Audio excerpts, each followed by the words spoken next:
The classroom was quiet except for the soft hum of the station's life support systems. Sat in the third row, her eyes fixed on the holographic display floating above Instructor Milo's desk.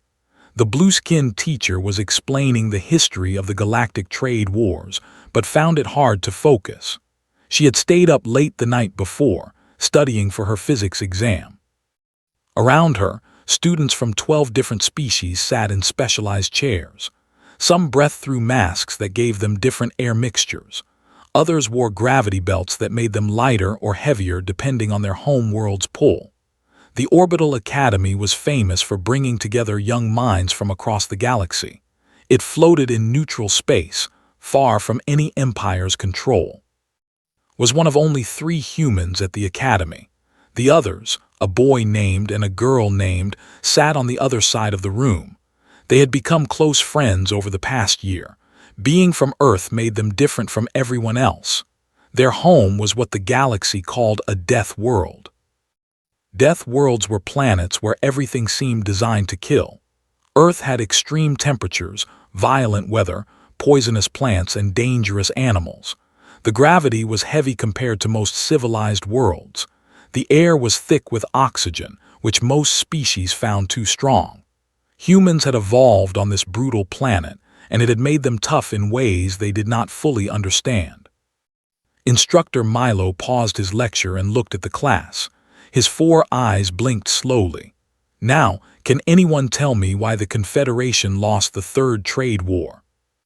A tall, thin student named raised one of his 6 arms. They underestimated their enemy's supply lines. Correct, Milo said with a nod. The thought size and strength would win. They were wrong. Strategy and patience won that war. Wrote this down in her notebook. She preferred paper and pen, even though most students used digital tablets. There was something about the feel of writing that helped her remember things better. The class continued for another 20 minutes.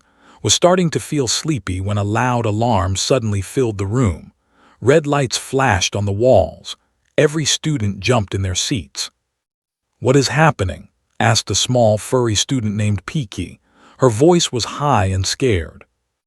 Instructor Milo held up his hands to calm everyone. "Stay in your seats. This is probably just a drill." But could see the worry in his 4 eyes. This was not a drill.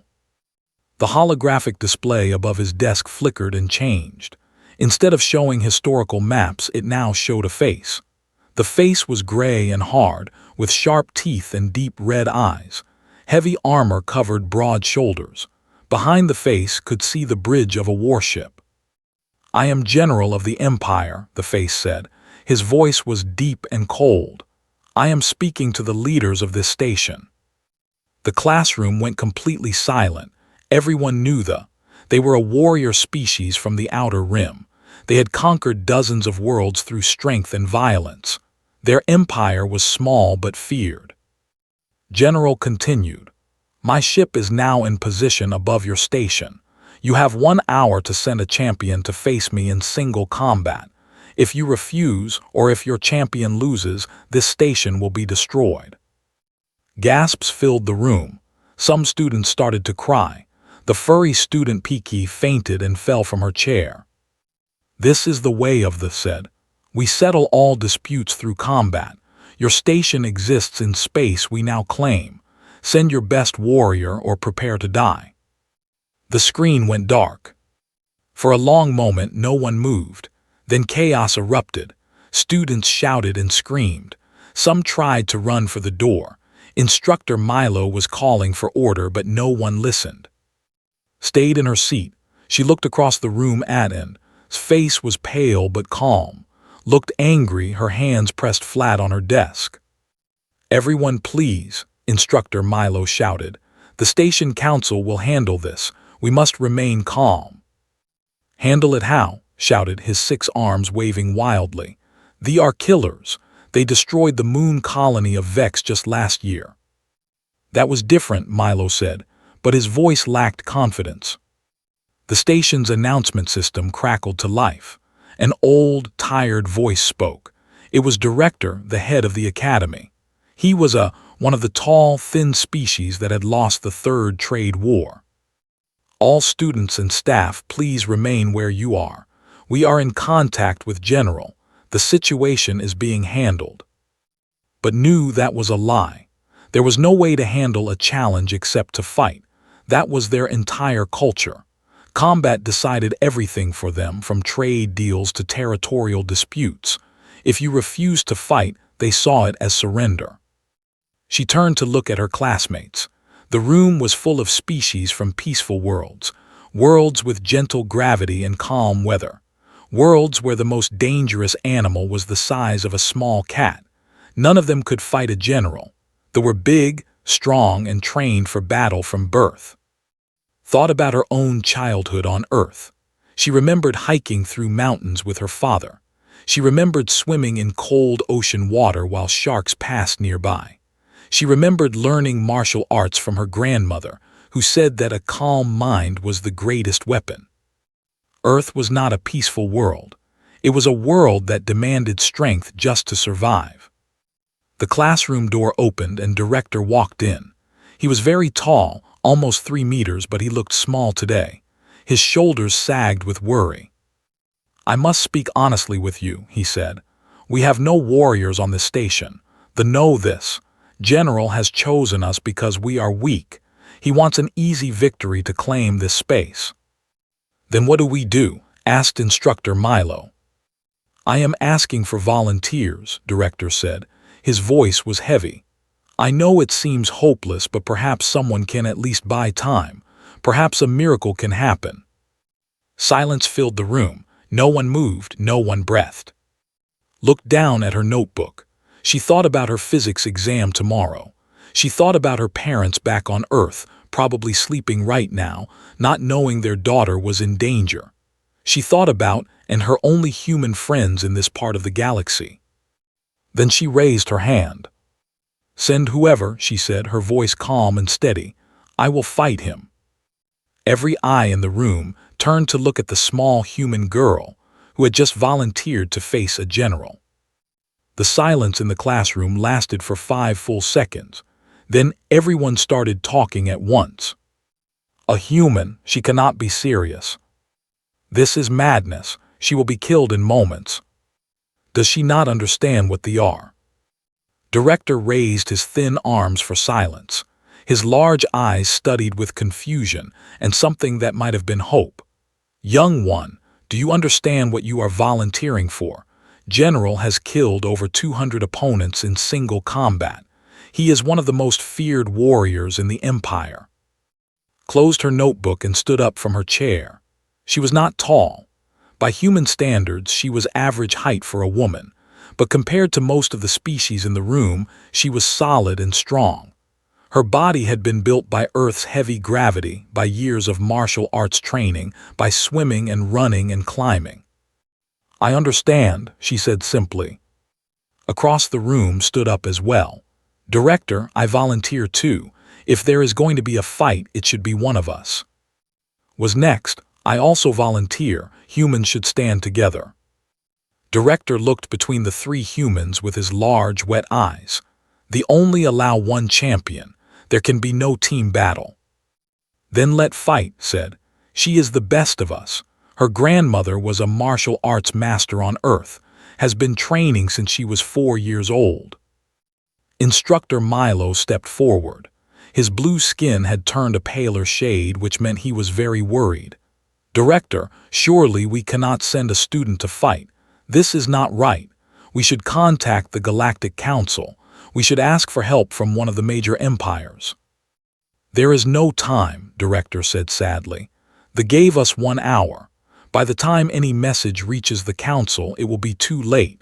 By the time help could arrive, we would be dust floating in space."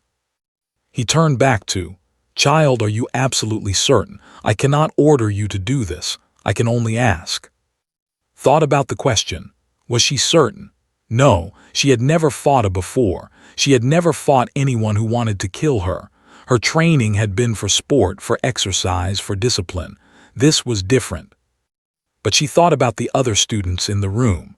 Little Peaky, who had fainted from fear.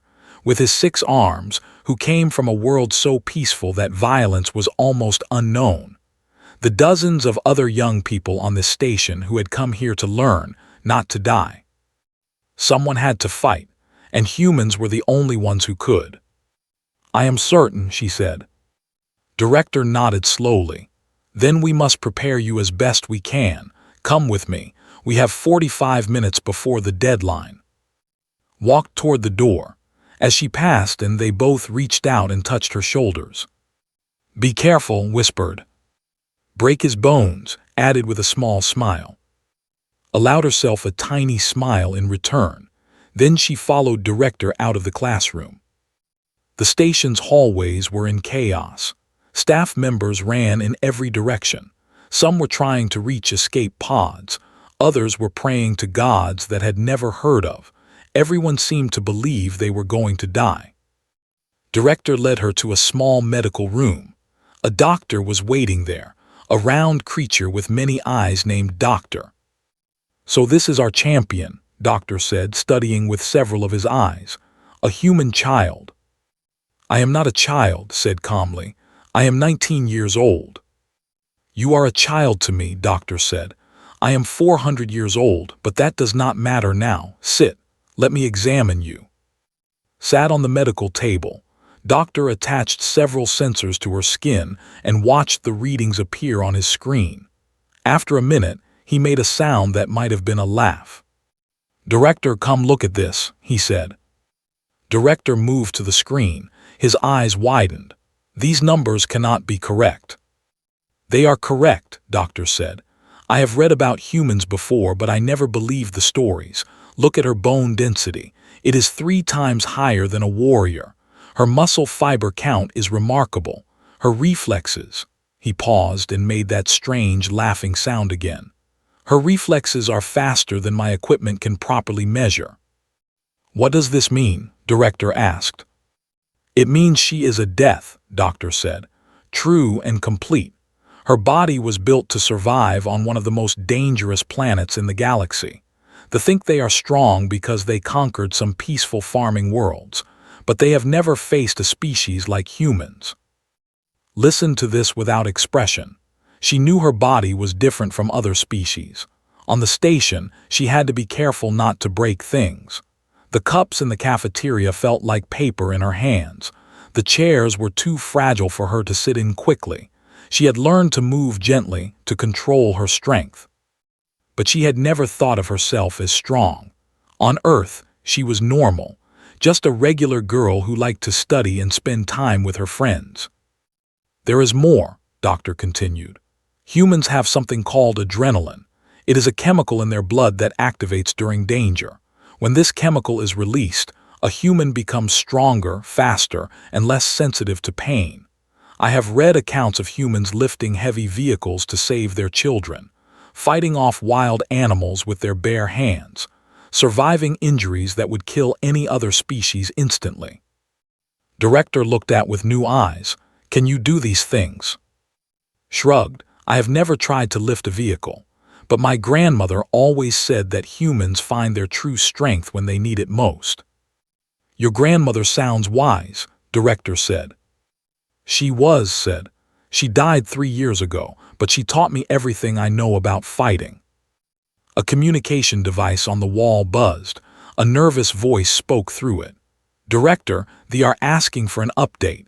They want to know if we will send a champion." Director pressed a button to respond. "Tell General that we accept his challenge. Our champion will meet him in 30 minutes." He turned back to, "We have a small gymnasium on the station. It can be converted into an arena. They will send observers to ensure fair combat." "What are the rules?" asked. "They use simple rules. No weapons unless both fighters agree to them. No outside help. The fight continues until one person surrenders or is unable to continue." "Unable to continue means dead," said. "Usually, yes," Director admitted. Nodded. She had expected this. "I am ready." They walked to the gymnasium together. When they arrived, workers were already clearing the space. Mats were being laid on the floor. A large circle was being marked in the center. Through the windows, could see the warship hanging in space like a metal predator. It was huge and ugly, covered in weapons. A smaller shuttle was leaving it, heading toward the station. General was coming. Began to stretch her muscles. She cleared her mind the way her grandmother had taught her. Fear was natural, her grandmother had always said, but fear could be controlled. Fear could be used. The shuttle docked with the station. Heavy footsteps echoed in the hallway outside. The door to the gymnasium opened, and General walked in. General was massive. He stood nearly 2.5 meters tall, and his shoulders were as wide as a door. His gray skin was covered with scars from countless battles. His armor was black and decorated with symbols that probably represented his victories. His red eyes scanned the room with clear contempt. Behind him came 4 soldiers, all nearly as large as their general. They wore similar armor and carried recording devices. These were the observers, here to make sure the combat was fair. His eyes found immediately. She was the only person in the room who was not trying to hide or look away. She stood in the center of the circle, still stretching her shoulders. The general laughed.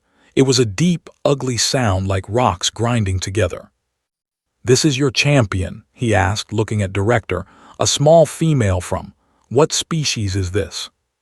"Human," Director said quietly, "from the planet Earth." Frowned. The name seemed familiar to him, but he could not remember why. "I have not heard of this species. Are they known for their warriors?" "We are known for surviving," said. Everyone turned to look at her. Most species would never speak directly to a general. It was considered dangerous and disrespectful. But's voice was calm, as if she was discussing the weather. His red eyes narrowed. He walked closer to her, his heavy boots making the floor shake. When he stopped, he was so close that could smell him. He smelled like metal and something bitter. "You have courage," Small One said, "but courage will not save you. I have killed warriors twice your size. I have broken the backs of champions from a dozen worlds. What makes you think you can survive against me?" Looked up at him without fear. "I have an exam tomorrow. I would like to finish this quickly so I can go back to studying." For a moment did not move. He could not understand what he was hearing. Was this tiny creature mocking him? Did she not understand that she was about to die? Then he laughed again, louder this time. "I like you, little human. You are funny. It is almost sad that I must kill you." "We will see," said. Director stepped forward nervously. "General, we should discuss the rules of combat." Waved his massive hand dismissively.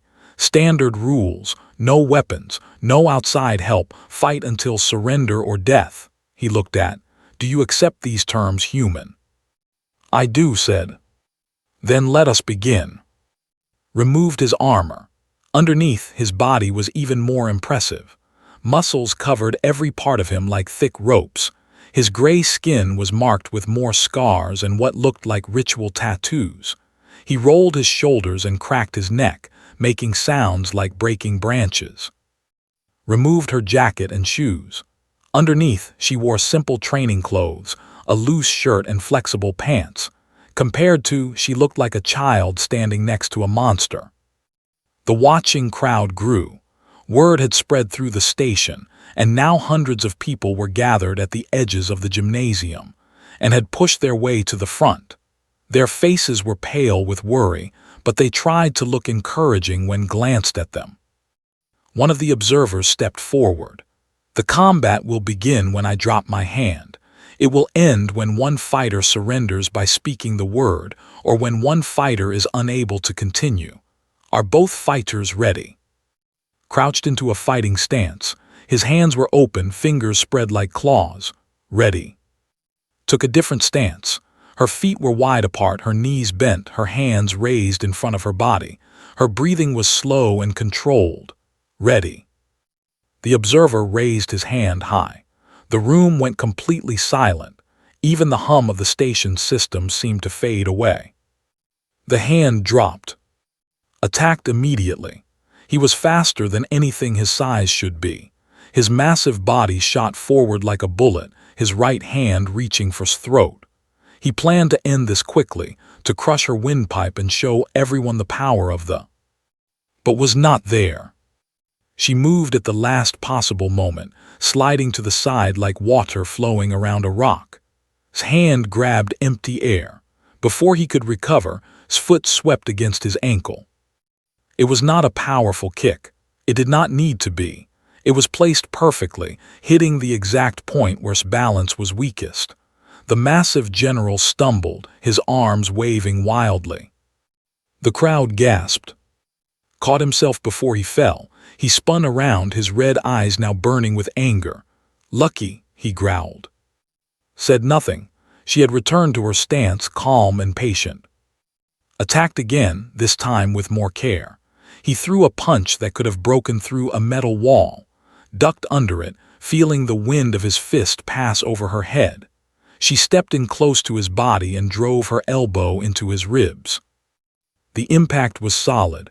Grunted in surprise. That hit had hurt. It should not have been possible. The human was so small, so thin. How could she hit so hard? He swung his other arm in a wide arc, trying to catch her with a backhand blow. But she was already moving, sliding around behind him. Her foot connected with the back of his knee. This time did fall. He dropped to one knee with a crash that shook the floor. The crowd was completely silent now. No one could believe what they were seeing. Pushed himself back to his feet. His breathing was heavier now. There was something in his red eyes that had not been there before. It took a moment to recognize it. "Fear." "What are you?" demanded. "I am human," said. "From Earth, it is a death world." Now remembered. He had heard stories about death worlds. Planets where the environment was so hostile that only the strongest creatures could survive. Planets where gravity crushed bones, where weather destroyed cities, where predators hunted at every moment. He had thought they were just stories, legends to scare children. He was beginning to understand that they were true. "You think a few lucky hits will save you," snarled, trying to hide his growing doubt. "I have fought for over 40 years. You are nothing but a student." "Then stop talking and fight," said. Roared and charged again. This time he was smart. He did not try to grab her or hit her with single strikes. Instead, he attacked with a flurry of blows, using his size and reach to create a wall of violence that she could not escape. But did not try to escape. She moved into the attacks, not away from them. Her body twisted and flowed between his strikes. His fists passed within centimeters of her face, her body, her legs, but none of them connected. And every time she dodged, she struck back. A punch to his stomach, a kick to his thigh, an elbow to his back. Each hit was small, but they added up, was being taken apart piece by piece, and there was nothing he could do to stop it. The fight had lasted less than 2 minutes, but was already breathing hard. Sweat dripped from his gray skin. His movements were becoming slower, less precise. Was not even breathing hard. Her heart rate was elevated but controlled. The adrenaline that doctor had described was flowing through her blood, making her senses sharper, her movements faster. She was not just surviving. She was winning. General had never felt this way before. In 40 years of combat, he had never faced an opponent he could not overpower. His strength had always been enough. His size had always been enough. The way was simple: be stronger, be bigger, be more brutal. It had worked against every species he had ever faced. But this human was different. She moved like nothing he had ever seen. It was not just speed, though she was incredibly fast. It was the way she seemed to know where he was going to attack before he did. Every punch he threw missed. Every grab caught only air. And those small hands of hers kept finding weak points he did not even know he had. His right shoulder was going numb from a strike to a nerve cluster. His left knee felt like it was filled with broken glass. His ribs ached from the repeated blows to his sides. He was being destroyed, and the human had not even been touched. The crowd watching had grown larger. Word had spread across the entire station. Everyone wanted to see the impossible, a human student fighting a general. Among the watchers and held each other's hands tightly. They had known was good. They had trained with her sometimes, and she had always been careful not to hurt them. But they had never seen her fight like this. They had never seen her let go of the control she usually kept over herself. "She is beautiful," whispered. Nodded, he could not speak. He was too amazed. Director stood nearby with Doctor. The doctor was still watching his medical scanner, tracking vital signs. "Her heart rate is only slightly elevated," Doctor said quietly. "Her breathing is normal. She is not even trying hard yet." "Not trying hard," Director repeated in disbelief. "No, watch her face. She is completely calm. This is remarkable." In the circle, tried a new strategy. He stopped attacking and raised his guard, protecting his head and body with his massive arms. If he could not hit her, at least he would stop her from hitting him. Circled him slowly. Her dark eyes studied his defense, looking for openings. "You cannot win by hiding," she said. "Shut up," growled. "If you surrender now, you can leave with your life. There is no shame in losing to a stronger opponent." His face twisted with rage. Surrender him. He was a general of the Empire. He had conquered worlds. He would die before he surrendered to this tiny creature. He dropped his guard and attacked with everything he had left. His fists flew at her face, her body, her legs. He kicked and grabbed and tried to tackle her to the ground. If he could just get his hands on her, his weight would be enough. He would crush her. But was not there. She was everywhere and nowhere. She bent backward under a punch that should have taken off her head. She jumped over a kick aimed at her knees. She spun away from his grabbing hands like a leaf in the wind. And then she struck. 3 hits in 2 seconds. The first was a punch to his throat, not hard enough to kill him, but hard enough to steal his breath. The second was a palm strike to his ear, making his head ring and his balance vanish. The third was a kick to the side of his knee, finally breaking something important inside. Collapsed. He fell face first onto the mat, unable to catch himself. His arms would not respond. His legs would not move. He could only lie there, gasping for air that would not come fast enough. Stood over him. She was not even breathing hard. "Do you surrender?" she asked. Tried to push himself up. His arms shook. His muscles screamed. He managed to lift himself a few centimeters before his strength failed and he crashed back down. "Never," he gasped. Sighed. She had hoped he would be reasonable. "Then I will have to make you unable to continue." She reached down and grabbed his arm. With a twist that showed perfect technique, she put him in a hold that trapped his shoulder and elbow. She applied pressure slowly, giving him time to understand what was happening. "If you do not surrender, I will break your arm," she said calmly. "Then I will break your other arm, then your legs. I do not want to do this, but I will if you force me." His red eyes were wide with pain and shock. He could feel the pressure in his joints, feel how close they were to snapping. The human's grip was like iron. He could not break free. You are a monster," he managed to say. "No," said, "I am a human. We are not monsters. We are survivors. Our world tried to kill us every day and we refused to die. We are what happens when a species evolves on a death world." She increased the pressure slightly, screamed. "Surrender," she said. "Save your arm, save your pride. You can tell your people that you lost to a death. There is no shame in that." For a long moment was silent except for his heavy breathing. His whole life he had believed in the way. Strength was everything. Victory was everything. Surrender was death. But now he understood something new. True strength was not just about muscles and violence. True strength was about adaptation, about survival, about knowing when to fight and when to stop. This human had that strength, he did not. "I surrender," he said.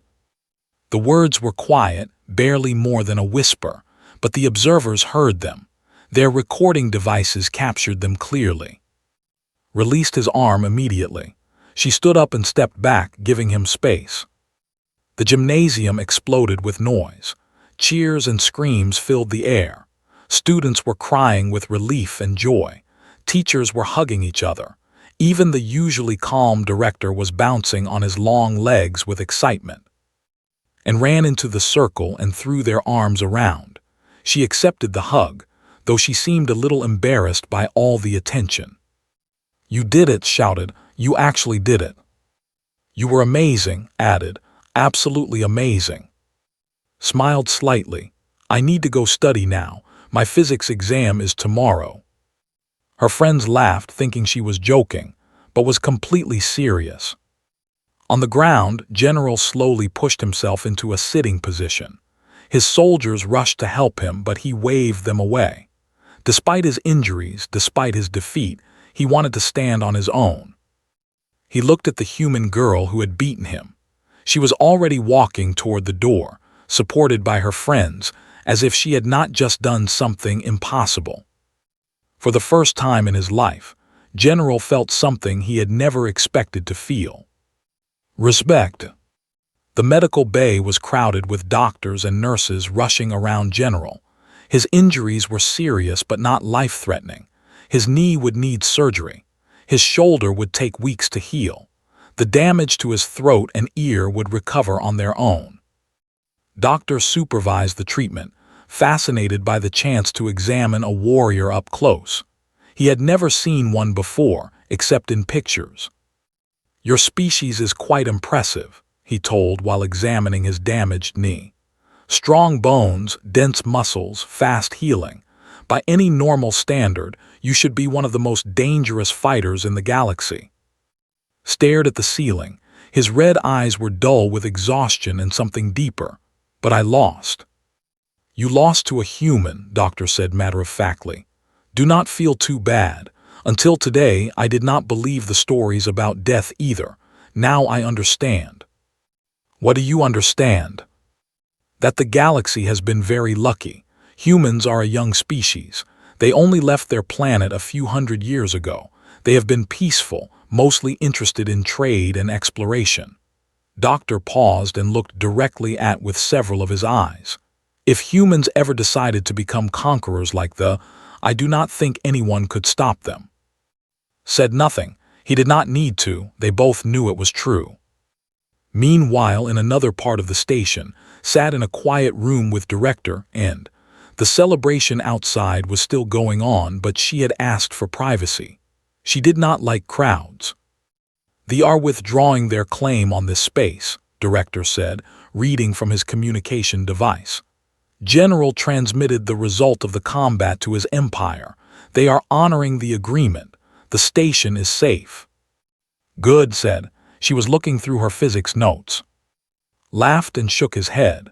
"You just saved thousands of lives. You defeated one of the most feared warriors in the galaxy. Can you please stop studying for 1 minute?" "The exam is important," said without looking up.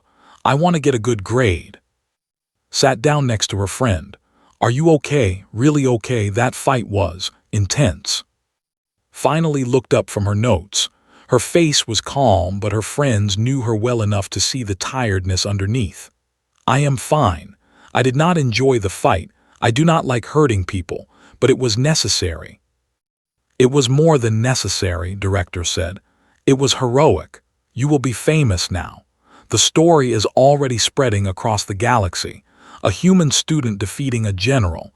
It will change how other species see your people." Frowned slightly. "I do not want to be famous. I just want to finish my studies and go home." "I am afraid that will be difficult," director admitted. "The news networks are already requesting interviews. The Galactic Council wants to speak with you. Several military organizations have expressed interest in recruiting you." "No," said firmly. "I am not a soldier, I am a student." Director nodded slowly. "I will do what I can to protect your privacy, but you should prepare yourself. The galaxy will not forget what happened here today." There was a knock at the door. A staff member entered looking nervous. Director, General is asking to speak with the human. He says it is important. Everyone looked at, she thought for a moment, then nodded. Let him in. General entered the room slowly. He was leaning on a medical support device, his damaged leg unable to bear weight. Two of his soldiers stayed close, ready to catch him if he fell, but his red eyes were clear and focused. He stopped a few meters from and looked at her for a long moment. I came to thank you, he said. No one had expected this. Director's long face showed his surprise, and exchanged confused looks. Thank me, asked, for what? For teaching me something, straightened his back despite the pain. The way has always been about strength, raw power. We believed that the strongest warrior was always the best, but you showed me that this is not true. Skill, speed, intelligence. These things can defeat raw strength. I was so focused on being powerful that I forgot to be smart. Considered his words. Your people conquer others through violence. Many innocent people have died because of your empire. Yes, admitted, this is true, but perhaps things can change. Perhaps they should change. He paused, seeming to struggle with what he wanted to say next. On my world, I am considered a great warrior, one of the best. If you could defeat me so easily, what would happen if humans ever truly went to war?